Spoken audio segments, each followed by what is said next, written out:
Assalamualaikum warahmatullahi wabarakatuh. Salam dan bahagia. Kali ini saya, Haslinda Purnamon SPD, akan memaparkan koneksi antar materi, kesimpulan, dan refleksi modul 1.1. Yang pertama, apa yang saya percaya tentang murid dan pembelajaran di kelas sebelum saya mempelajari modul 1.1? Yang saya percaya tentang peserta didik sebelum mempelajari modul 1.1 adalah yang pertama, saya percaya peserta didik mempunyai kondisi yang sama saat datang ke sekolah, sehingga bisa menerima pembelajaran dari guru.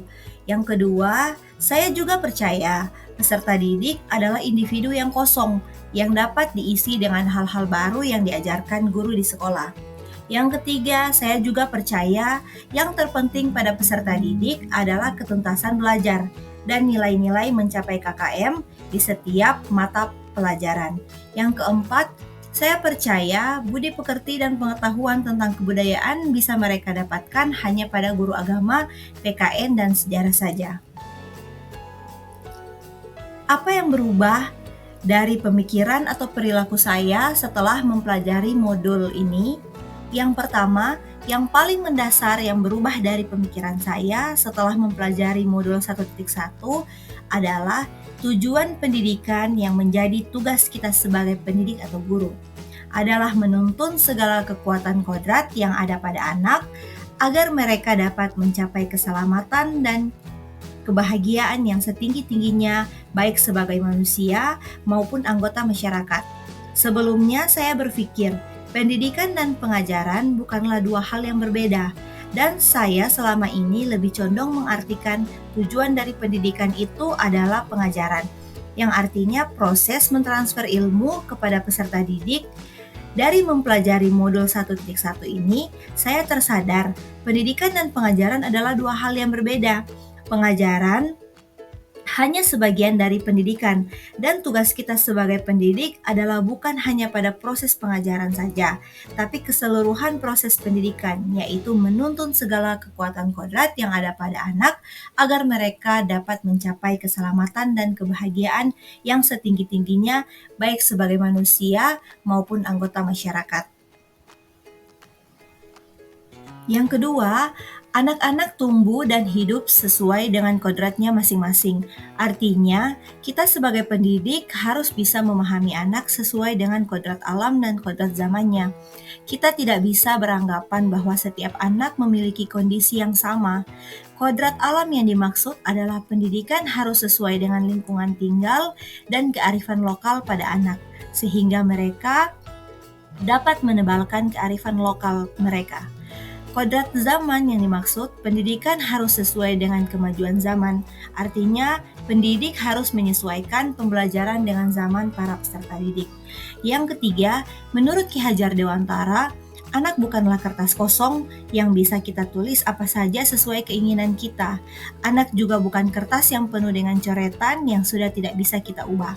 Anak adalah kertas yang penuh coretan tapi masih samar, yang artinya pendidikanlah yang dapat menebalkan coretan yang baik agar lebih nampak dan menyamarkan coretan yang buruk sehingga tujuan pendidikan bisa tercapai. Yang keempat, sebelum mempelajari modul 1.1, dalam pembelajaran saya selalu berorientasi pada nilai ketuntasan belajar siswa. Dari sini saya belajar yang terpenting bagi anak-anak adalah proses belajarnya, membiarkan mereka belajar dengan merdeka. Yang kelima, menurut Ki Hajar Dewantara, pendidikan adalah tempat bersemainya benih-benih kebudayaan dalam masyarakat. Ki Hajar Dewantara memiliki keyakinan bahwa untuk menciptakan manusia Indonesia yang beradab, maka pendidikan menjadi salah satu kunci utama untuk mencapainya.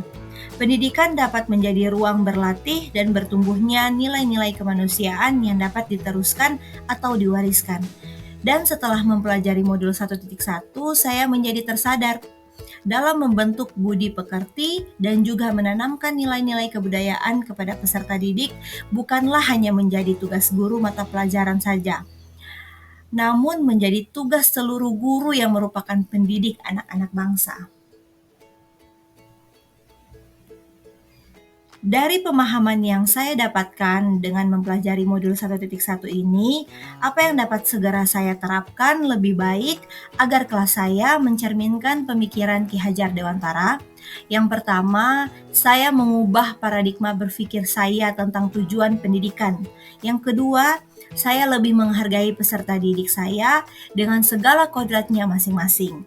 Yang ketiga, orientasi pembelajaran saya bukan lagi kepada nilai ketuntasan minimal, tapi pada proses pembelajaran yang bermakna. Yang keempat, saya memulai dari kelas saya dengan pembiasaan positif yang sudah saya terapkan dan akan saya terapkan secara kontinu untuk membangun keterbiasaan, seperti berdoa sebelum dan sesudah pembelajaran, membuat kesepakatan dengan peserta didik sebelum mulai pembelajaran, menciptakan suasana gembira dengan permainan atau ice breaking di sela-sela pembelajaran jika sudah merasa membosankan. Yang berikutnya, menutup pembelajaran dengan menyanyikan lagu daerah, lagu pelajar Pancasila atau lagu nasional lainnya untuk memupuk jiwa nasionalis dan cinta akan kebudayaan pada peserta didik. Dan juga membudayakan 5S saat pulang ke rumah, yaitu senyum, sapa, salam, sopan, dan santun. Demikian pemaparan koneksi antar materi dari saya. Salam guru penggerak, tergerak, bergerak, menggerakkan. Sekian dan terima kasih. Wassalamualaikum warahmatullahi wabarakatuh.